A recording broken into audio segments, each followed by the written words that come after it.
여러분 안녕하세요. 전 시간에 크레인 1편에 이어서 오늘은 2편을 보내드리도록 하겠습니다. 1편에서 모멘트를 강조를 드렸잖아요. 그리고 오늘은 연약 집안에 대해서 설명을 드리도록 하겠습니다.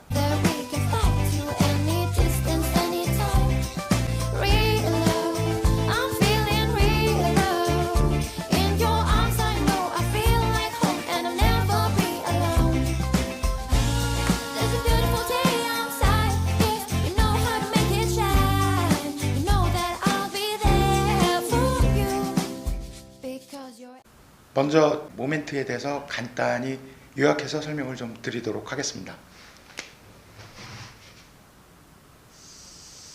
집안이 있고요.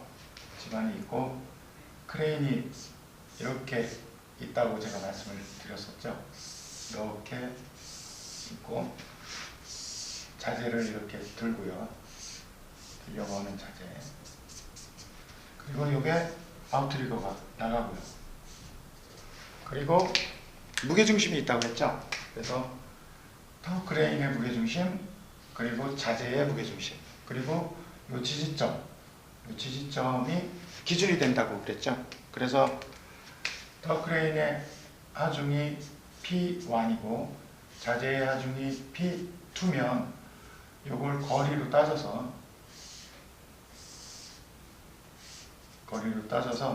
이걸 A1 이걸 A2라고 하면 P1 곱하기 A1 이 크레인의 모멘트 값이죠. 그리고 자재 모멘트 값 P2 곱하기 A2 이게 커야 된다고 그랬습니다. 그래야 안정하다 이렇게 설명을 드렸었죠. 어제 서울에서 시내버스를 덮쳐 많은 사상자를 냈던 크레인 붕괴 사고는 연약한 집안에 보강장치도 없이 크레인을 설치한 때문으로 드러났습니다. 결국 안전 불감증에 따른 인재였다는 얘기입니다. 홍서구 기자입니다. 70톤짜리 이동식 크레인이 8차선 도로로 넘어졌습니다. 크레인 차량을 고정해주는 지지대는 펼쳐져 있지만 크레인이 넘어진 쪽을 받치고 있던 지지대는 땅속으로 들어가 있습니다. 집안이 약해 크레인의 무게를 버티지 못한 겁니다. 폐기물 단지를 쌓아놓고 올려 별단되는 거예요. 이 밑에가 안정이 되니까 안정이. 경찰과 국가수는 합동 감식을 통해 연약 집안에 크레인을 고정시킨 것이 원인이라고 결론 내렸습니다. 크레인 자체는 5톤짜리 굴착기를 건물 4층 높이까지 올리기에 무리가 없었던 것으로 확인됐습니다. 건축물을 철거해가지고 나온 폐기물이 성토된 구간 위에 올라가 있습니다. 그러다 보니까 집안이 아주 약합니다.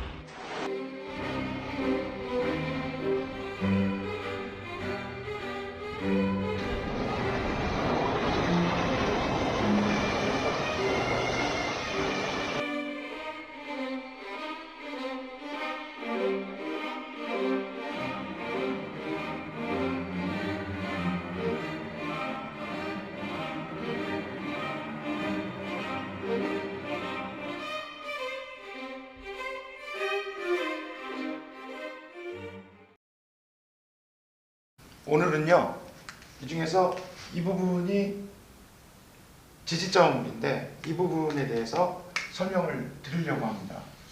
이 부분이 고정이 제대로 돼 있지 않으면 이 아웃트리거가 치마가 일어나가지고 이게 그냥 전도가 됩니다. 그렇게 되면 크레인의 모멘트, 자재의 모멘트가 큰 의미가 없어져 버립니다. 그래서 이 부분 아웃트리거 지지판 이 부분의 하부의 집안 상태가 굉장히 중요하게 되는 것입니다.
하이드로 크레인입니다. 하이드로 크레인에 보면은 이렇게 바퀴가 있죠. 바퀴가 있는데 이 붐대가 여기 있을 때, 그리고 뒤쪽에 있을 때, 그리고 대각선으로 있을 때 다 이 지지점에 미치는 하중의 크기가 틀립니다.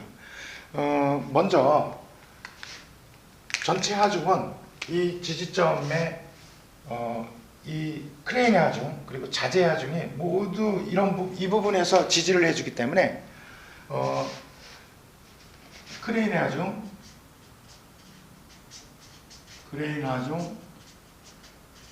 플러스 자재 하중, 이게 100%라고 했을 때요. 100%라고 했을 때 힘이 어떻게 이쪽으로 어떻게 떨어지는지 알려드리겠습니다.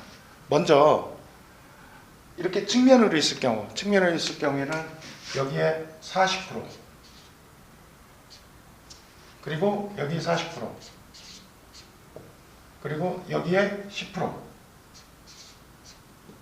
그리고 여기 10%의 하중이 작용을 하는 겁니다. 여기서 40%는 이 크레인 하중과 자재 하중의 100%라고 했을 때 여기 40%, 40%, 10%, 10% 이렇게 하중이 작용을 합니다.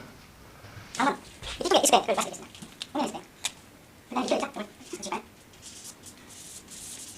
pom대가 이쪽에 있을 때 이쪽에 있을 때는 이렇게 되죠? 이렇게 되고 다시 안 되겠습니다. 이때는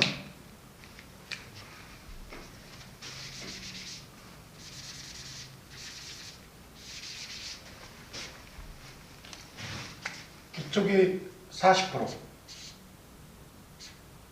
이쪽 40%, 이쪽 10%, 이쪽 10%, 이렇게 됩니다. 그리고 이렇게 해서 움직이면 최대값이 나타내는 부분이 45도일 때입니다. 보시면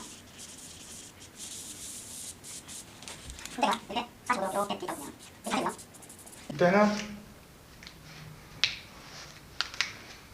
여기가 70%, 여기가 15%, 여기 15%, 그리고 여기는 0%가 되겠습니다.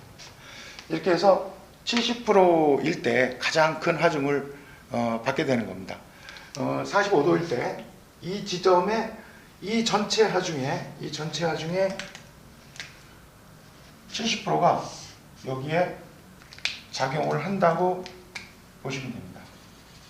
네. I'm really in love with you. When I'm looking at pictures of you, I remember moments and my heart feels like you. You've been a big surprise. My soul now feels alive. And now I know the thrill to fall in love. 'Cause this is real love. I know it's real love. Now I know that we can fly to any distance, anytime. Real love. I'm feeling real love in your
아웃트리거의 하중이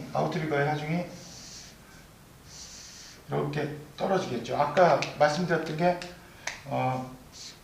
70%의 하중이 떨어진다고 보면 이 발판이 이렇게 원형으로 이렇게 생겨 있죠. 이렇게 생겨 있고 이 주변으로 이렇게 하중을 분산시켜주는 철판이나 받침판이 있게 되는 것입니다. 그래서 이 70%의 하중이 여기 전달이 되고요. 이 70%의 하중이 이 판의 하부에 이제 전달이 되는데요. 이걸 좀 약간 내려서 한번 보면, 그러면 이 바닥에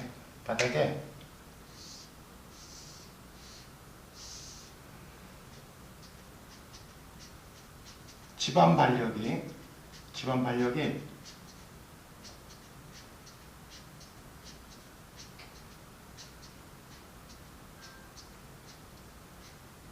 그래서 지반 반력이 이렇게 발생이 되는 겁니다. 이게 작용을 했기 때문에 이게 나타나는 거고요. 이것도 결국에는 이 하중이 그대로 전달해줘야 되기 때문에 70%의 지반 반력이 발생이 되는 것입니다. 이 70%의 지반 반력이 확보를 해주는 그 지반이어야 안정성을 확보할 수 있다는 거고요. 크레인이 전도가 되지 않는다는 얘기입니다. 여기서 만약에 한쪽 변이 A고요, 한쪽 변이 B라고 하면은 이 70%의 하중을 면적 A 곱하기 B로 나눈 것, 이게 작용하는 그 하중이 되고요. 이 하중보다 그 지반 반력이 커야 되겠죠. 지반 반력이 커야 이 부분이 치마가 발생되지 않습니다. Cause I'm really in love with you.